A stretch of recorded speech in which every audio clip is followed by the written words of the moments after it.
Hi, it's Kate Snow, NBC News anchor, host of the podcast The Drink. This month, I'm grabbing a matcha latte with comedian Taylor Tomlinson. The Drink is always about someone's journey to the top, and Taylor's story is remarkable. She tells us all about her unlikely path, from performing in churches all the way to headlining her own Netflix specials, like her latest, Prodigal Daughter. And she opens up about her religious upbringing, what drew her to stand up, and how she feels when she gets on that stage. Hope you'll listen and follow The Drink wherever you get your podcasts. I'm Craig Melvin. Cheers. Cheers. Cheers. I've always been a glass half full kind of guy, and now I'm talking to some people who look at the world that way too. Some really fascinating folks who share their defining moments, their triumphs, their challenges. Their stories are funny and quite candid. So I hope you'll join me each week, and who knows, you might just come away with your own glass half full. Search Glass Half Full with Craig Melvin from today on YouTube and wherever you get your podcasts. Good morning. It's the start of another workday for the Dateline team. Let's jump in. Our producers are catching up on breaking crime news. And the sentencing is this summer, right? He wasn't able to talk about any of his time in jail or what the police asked him. There's a lot of suspicion around the girlfriend. Welcome to Dateline True Crime Weekly. I'm Andrea Canning. It's April 23rd, and here's what's on our docket. In Los Angeles, David, the TikTok star who rose to fame with his song Romantic Homicide, is charged with first-degree murder. He's wearing a black hoodie. He's behind the glass partition.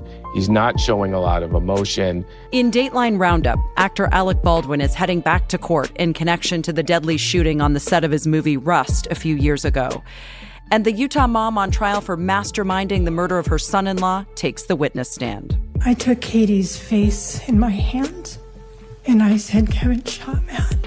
Plus, it's Sexual Assault Awareness Month. We'll be talking to Donna Palumba, a survivor who has transformed her own traumatic experience into advocacy and support for others. These crimes are difficult to talk about, but in order to prevent them, we have to be able to. But before all that, we're heading to Henderson County, North Carolina, where we are learning more about the investigation into a woman accused of poisoning her own children at their Thanksgiving dinner. Thanksgiving is usually a time for friends and family to gather, express gratitude, and share a meal. But according to prosecutors, last November, 53-year-old Gudrun Kasper Leinenkugel served up something diabolical to her guests, wine laced with poison. Gudrun's 32-year-old daughter, Leela, died the next day. The boyfriend of her other daughter became violently ill and was hospitalized. He survived. 8 weeks later, Gudrun was charged with murder and attempted murder. But that wasn't all, because prosecutors say this isn't the first time she has fatally poisoned someone.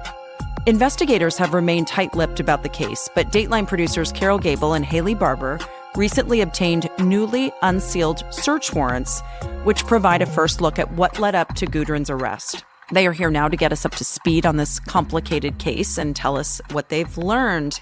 Hey, Haley and Carol, thank you for joining us. Hey. Hey. And we're glad you're on this story with us, because it sure has a lot of twists and turns. Oh, my goodness. So many twists and turns. It's incredible. So let's talk about these search warrants. Early on in their investigation, detectives went to court and applied for the warrants so they could get access to various medical and cell phone records. In order for the judge to sign off, they had to submit a summary of their case, and that's what you got your hands on, Haley and Carol.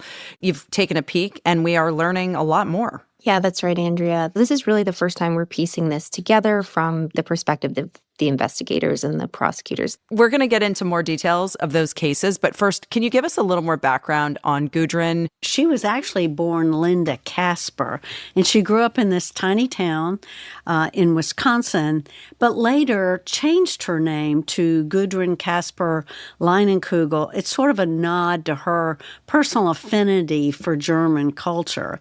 Eventually, a romantic relationship took her to North Carolina in the Asheville area, specifically Hendersonville. She opened a restaurant, the Patton Public House, inspired by public houses in Germany, sort of comfort food, walls covered with beer taps. The other thing that we know, Andrea, is that we believe Gudrun had 4 children, or has now 3 children, because 32-year-old Leila Levis obviously is the victim in this case and has passed away. And then Maya is another older daughter, and she is 28 years old from what we understand, and there are 2 little kids, and we don't know much about them. Take us to this Thanksgiving dinner in 2025. Well, we know that there are 6 adults there. Basically, Gudrun's 2 older daughters, Leila and Maya, Maya's boyfriend, Richard, and then also another man named Jeff, and then another man named Landon was also at this dinner. According to these search warrants, everything seemed fine at this dinner at first. Gudrun's daughters, as well as Richard, went home. Around midnight, Maya says that Richard started feeling really ill. He has flu-like symptoms. By 8 a.m., she is dialing 911 and saying he's got to get to the hospital. That morning, Gudrun calls Leila, her daughter, to check in on her, and she's not able to reach her. So she reaches out to the Jackson County Sheriff's Office and requests a welfare check. She also hops in the car and goes to check on Leila. When she arrives at the scene, Leila is dead inside the residence. So did Gudrun say why she reached out to Leila? Was this in response to Richard getting sick? Do we know? Yeah, that's a good question, and the timeline's not super clear to us on all of that yet. Haley, according to these search warrants you obtained, Gudrun tells investigators responding to Leila's death that she thinks Leila might have fallen ill from wine Gudrun served at the dinner. It's so interesting that before anyone even knows what killed Leila, Gudrun was bringing up the wine. And then when talking with a doctor treating Richard at the hospital, she adds a new detail. That's right. So after she leaves Leila's residence, she goes to the hospital. From what we understand, she brings up sort of this wine again, and she adds in that the wine was stored in an industrial closet where chemicals were possibly kept, including things like rat poison, cyanide that they used in their barn. And according to this doctor, Gudrun said the kids play back there, quote, and may have got to it, unquote. So is she trying to say that the younger children might have contaminated the wine? Yeah, it's unclear what theory she's offering here. But Gudrun also tells the doctor that this bottle was already open when she presented it at the party. Gudrun said she served Leila and Richard the wine and also her other daughter, Maya. So why did Maya not get sick if the wine was contaminated? Well, a fly apparently gets in her glass, and it's, she realizes this and spits a little bit out, and that she also reported that the wine tasted off. So she didn't have as much as the other 2. And also, it's interesting, Gudrun did not have any of the wine because she's allergic to grapes. So she had a blackberry wine beverage. So law enforcement definitely zeroed in on the wine. Are they able to test the wine? Landon brings that bottle to investigators, and they do conduct testing. Investigators learned that Richard had 5 times the lethal dose of cyanide in his system. Wow. And one of the detectives talks to the medical examiner who does a toxicology test on Leila, and they report that Leila's blood sample pointed her to the chemical acetonitrile, which basically, Andrea, converts to cyanide in the body over a period of hours. Did Gudrun have any of this chemical in her home, or did she have any use for it? Yeah, so during a police interview, Gudrun actually admits apparently that she did have some of these chemicals in her home, that she had bought this acetonitrile.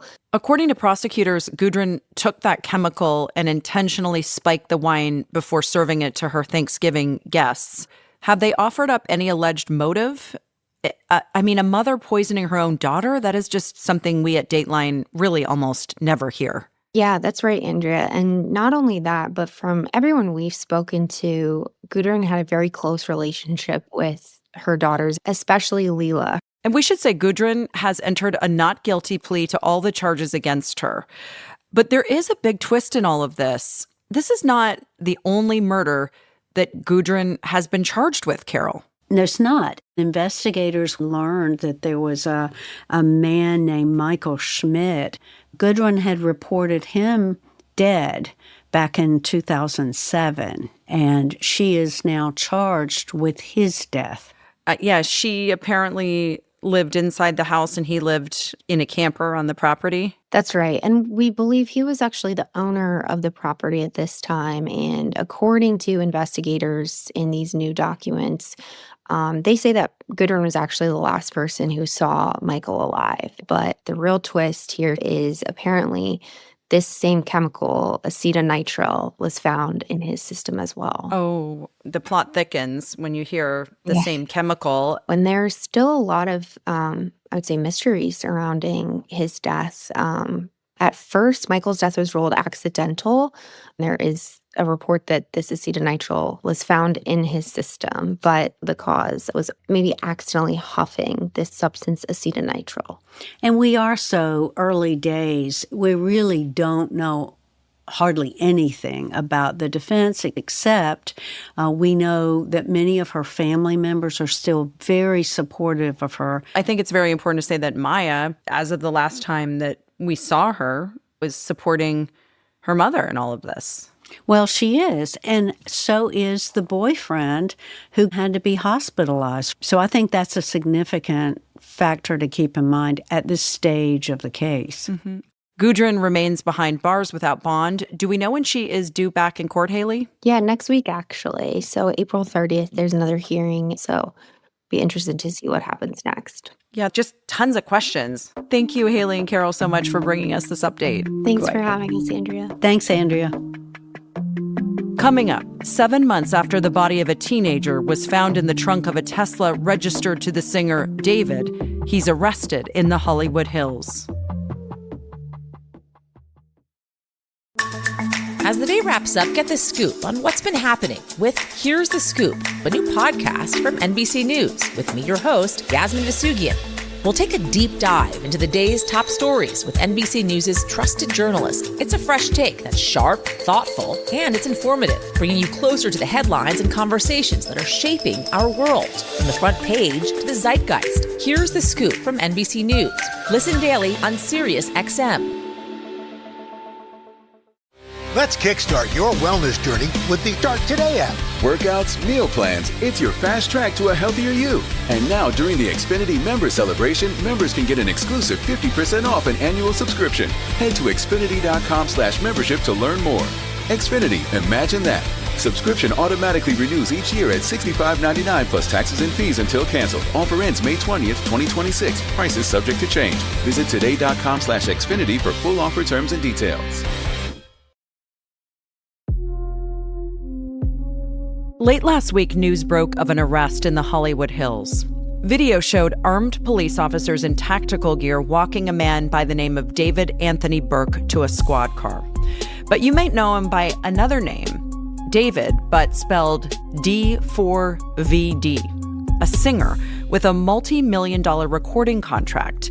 He went viral on TikTok a few years ago with his song Romantic Hump in the trunk of his Tesla.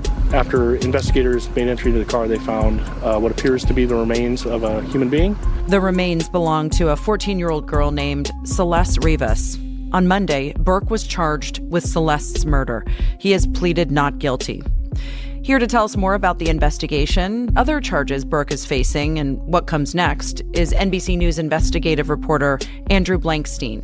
Andrew, thanks for being here. Thanks for having me, Andrea. So, Andrew, tell us a little more about David Anthony Burke for people who don't know him. He's a new kind of artist who broke out on social media.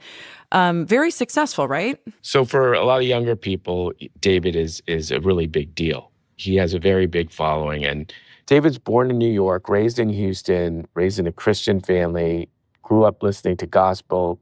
In 2021, he starts making background music for TikToks. And like you said, it goes viral with this hit, Romantic Homicide.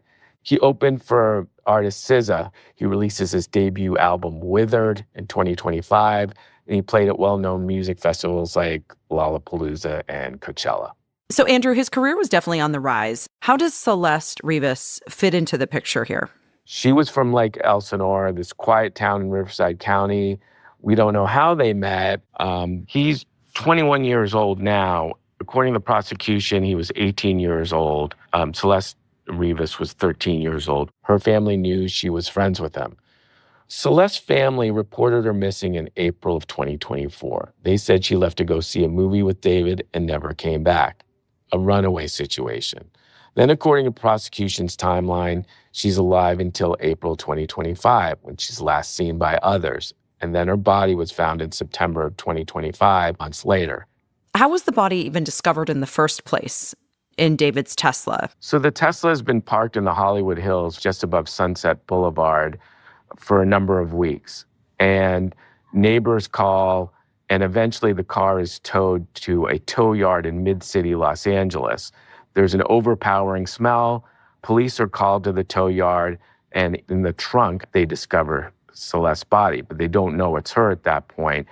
There's a coroner's investigation, and eventually she's identified. We mentioned that David was on tour when this discovery was made. How does he react to this? Because he's not immediately arrested, but it is his car, so that doesn't look great. What does he do?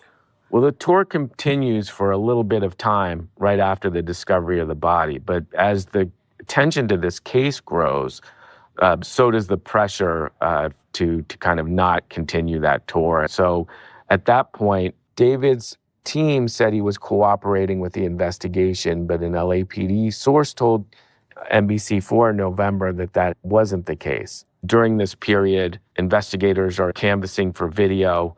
There's a grand jury that's convened where there's testimony taken from people in David's orbit. Obviously, grand jury's proceeding is secret, so we don't know kind of the full extent of it.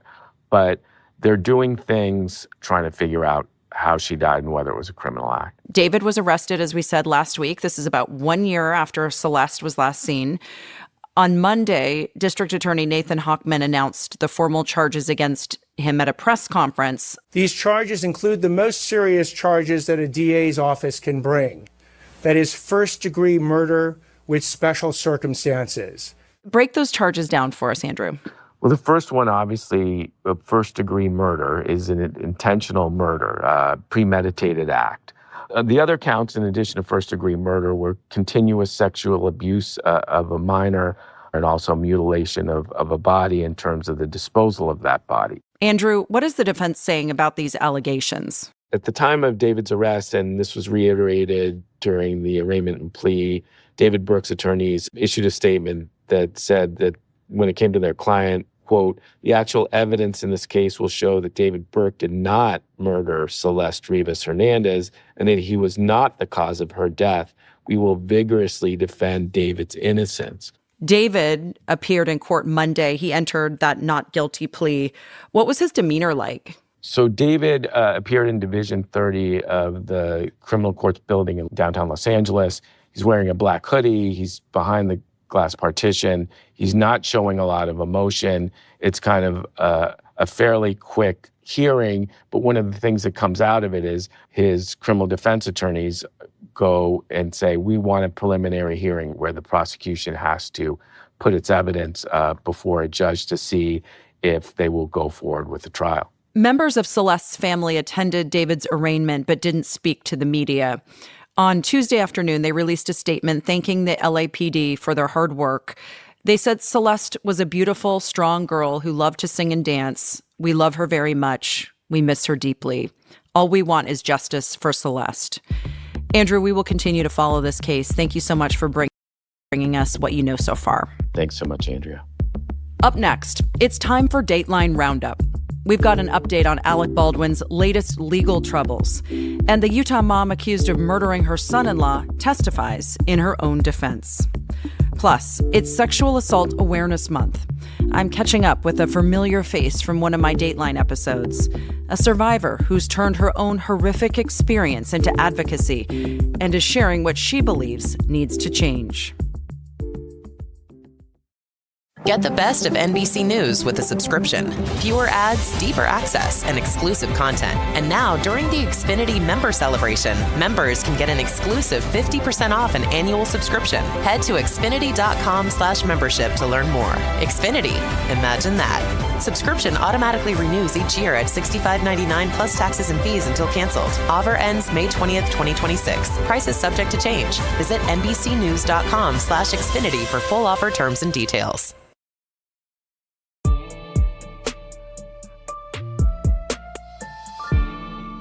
Welcome back. Joining me for this week's roundup is Dateline producer Sue Simpson. Thanks for being here, Sue. Thanks for having me. First, we're heading to Los Angeles, where there has been a big development in one of the very first cases we covered here on the podcast, the fatal shooting of cinematographer Helena Hutchins on the set of the movie Rust by actor and producer Alec Baldwin. Before we get to what's new, Sue, just remind us of this big story. Such a big story. Back in 2021, Alec Baldwin was rehearsing a scene for Rust. That's a Western he was producing and starring in. And he was pointing a prop gun at the cinematographer Helena Hutchins when it went off, killing her and injuring director Joel Souza. Baldwin claimed that it was an accident, and he said he was following instructions when he pointed the gun at Hutchins and that he wasn't aware that the gun had a live round in it.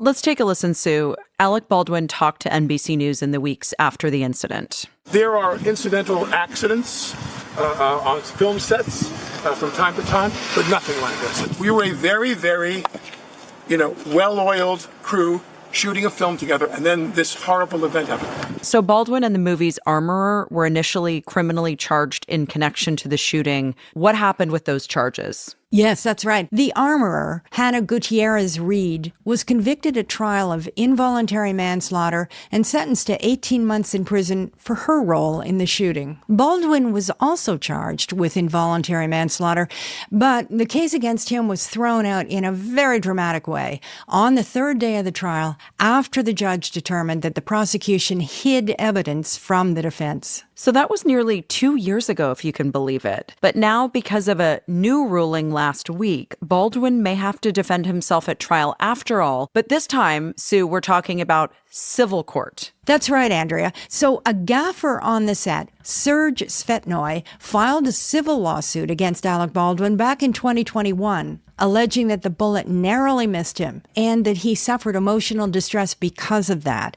In his lawsuit, he blamed the shooting on the negligence of the armorer and producers, and that, of course, includes Alec Baldwin. How has Alec Baldwin's defense team responded to these claims? It seems Alec just can't shake what happened. So true. The defense team tried to get the lawsuit thrown out, saying, among other things, that there is no evidence that Baldwin had a duty in his capacity as a producer to ensure everyone's safety on the set. All right, so bad news for Alec Baldwin. The judge ruled against him and says that the lawsuit can go to trial. Do we know when that'll be? Well, unless a settlement is reached, Andrea, the case is going to go to trial on October 12th. Okay, we'll keep an eye on that.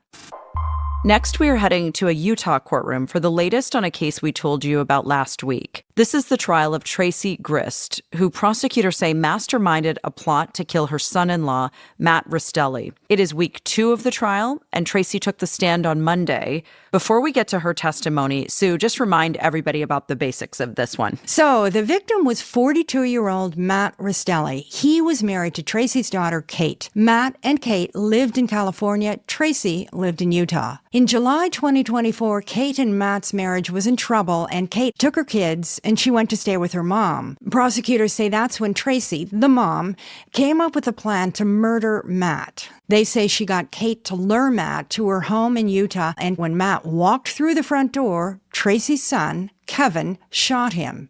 And then they placed a knife in his hand to make it look like the shooting was in self-defense. Investigators did not buy that story, and they arrested all 3 of them, Tracy, Kevin, and Kate. Kate pleaded guilty, and she agreed to testify against her mom. The prosecution, Sue, wrapped Monday, and then it was the defense's turn to put on its case. Tracy herself took the stand, and she's really the star witness in this. Absolutely, Andrea. You know what a big deal it is for the defendant to take the stand. So Tracy denied plotting the killing or even being in the room when Matt was shot. Tracy says her son-in-law came barging into the house uninvited. I didn't hear the doorbell. I didn't hear a knock, and I didn't expect him to walk into the house. Within a few moments, I heard gunfire. And then what happened? I went to the foot of the stairs, and that's where I saw Matt laying down where he had fallen down. And I saw Kevin, and I said, "Kevin, what happened? What happened?" What did Kevin say? He said he had a knife. So when you went upstairs, what did you do? I said I took Katie's face in my hands. And I said, Kevin shot Matt. The defense attorney also asked Tracy why she thinks her daughter Kate decided to testify against her. Tracy accused the prosecutors of intimidating her daughter. I suspect she was intimidated by the government and by the evidence, which I don't blame her for being intimidated because it sounds like there was a lot. But I believe that she was making a deal, saying what she needed to have the least amount of time in jail as possible, or prison as possible. So the defense also pushed back on something that stood out to us here at Dateline. Internet searches that Tracy allegedly made about Dateline's coverage of the Donna Adelson case. Our listeners probably remember she's the Florida grandmother convicted of masterminding a plot to murder her former son-in-law, FSU law professor Dan Markell. Now in court at Tracy's trial, the prosecution implied that she might have been inspired by Donna Adelson. Yeah, it's wild. The defense addressed this with Tracy on the stand, saying that she was an avid true crime fan, and so was her other daughter, Tara Lynn. And so it was normal for her to read about high-profile stories like the Adelsons. It was a popular true crime story, and there was no movies out. Okay. And you listened to a podcast about it? Yeah, I'd listen to the podcast, and then I would go down a rabbit hole and look at things, look at a picture of a person that's being talked about. So is this a hobby of yours? Yeah. True crime? Yes. How did the prosecutor, Sue, handle Tracy on cross-examination? The prosecutor pressed Tracy on a few inconsistencies in her testimony, but she stuck to her version of the story. All right, thank you for the update, Sue. Thanks, Andrea. After we taped this conversation Tuesday, the jury came back with a verdict. Tracy Grist was found guilty on all charges. We, the jury, impaneled in the above entitled cause, find a defendant as to count 1, murder, as charged in the information, guilty. Jury for a person. She faces up to life in prison.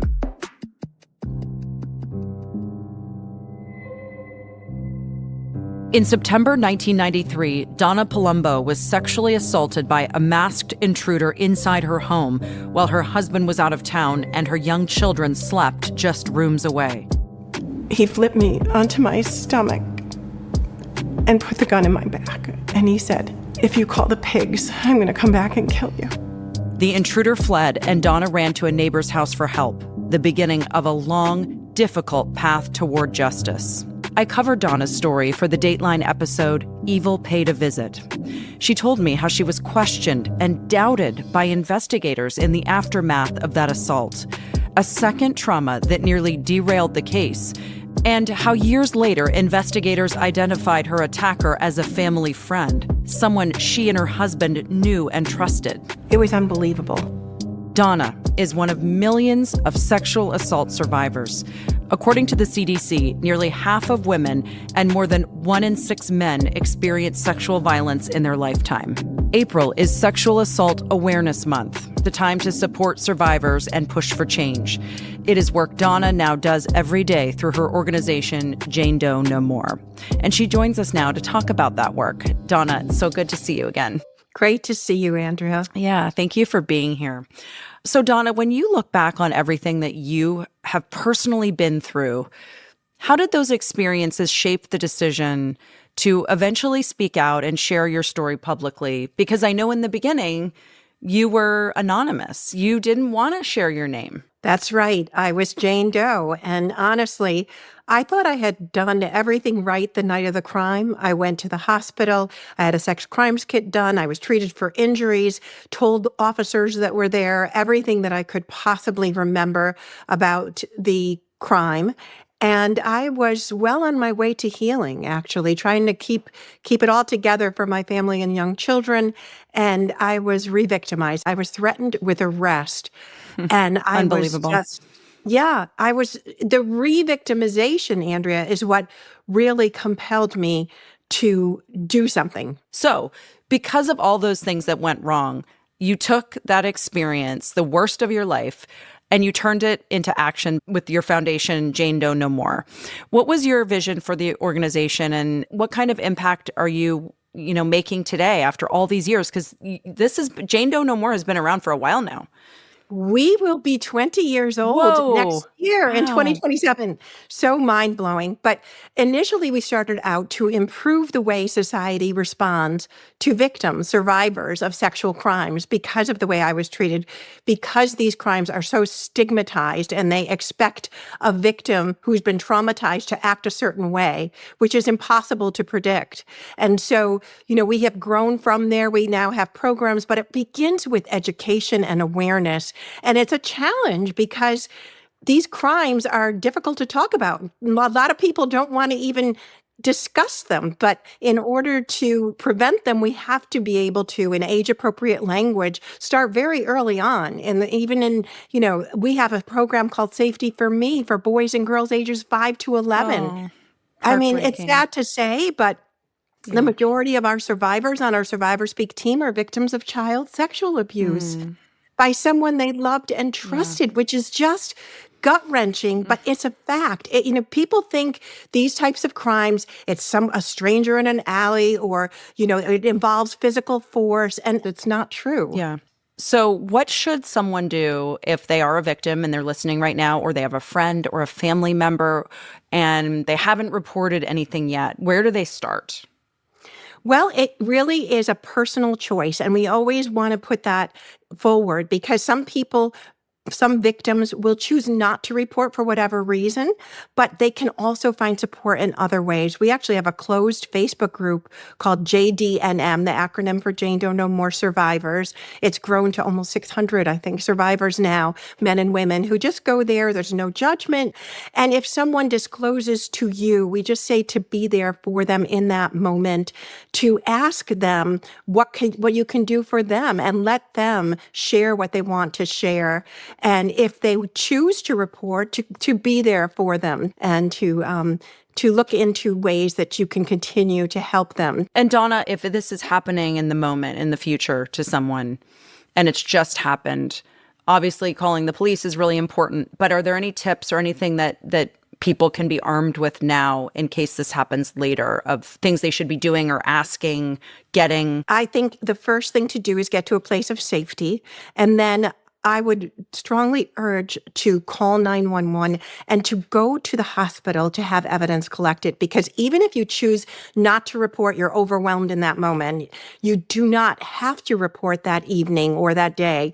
You can have the sex crimes kit done and it will stay, and they have to hold it. Depends on which state you're in, they'll hold it so that during that time period, you will be able to get to a point where you can make an educated decision if you want to press charges, if you don't. There's a multitude of reasons why someone might not want to, and that's okay too. Yeah, and I've noticed a lot in these cases when they come forward later, it seems to be really important when victims say, I kept a diary. I wrote this in my diary, or I told a friend, or I told a family member. And then there's like that, it helps with corroboration, that it's not just you saying, oh, this happened, but I didn't do anything. Absolutely. I remember doing just that. It is important to document if you can, anything that you can, because, memories lapse and it's important. Donna, wow. Thank you so much for these tips. You're such an inspiration to all kinds of people going through this. We appreciate it. Oh, we appreciate you. Thank you so much, Andrea.